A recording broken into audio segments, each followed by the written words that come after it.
যে যেই দোষ করেননি ওই দোষে যদি দোষী হয়ে থাকেন আপনি আনন্দিত হবেন। আপনি চিন্তা করবেন যে কোনো অসুবিধা নেই, এই দোষ আমাকে যে দিল এই দোষে তাকে আল্লাহ দোষী করবে, তাকে অপমান অপদস্থ করবে, এরপরে তার মরণ হবে।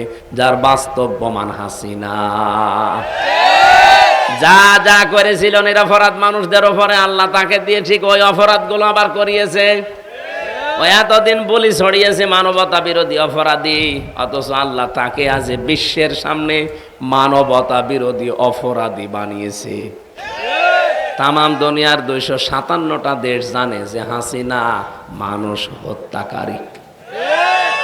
কি শুধু এতটুকুই না, ও যে আয়না ঘরে রেখেছিল 8 বছর 10 বছর, আন্তর্জাতিক আদালত হেগে যে মামলাগুলো হয়েছে, আমার তো মনে হচ্ছে সামনে ওরেও আল্লাহ কপালে লিখে রেখেছে ওরেও আয়না ঘরে থাকা লাগতে পারে।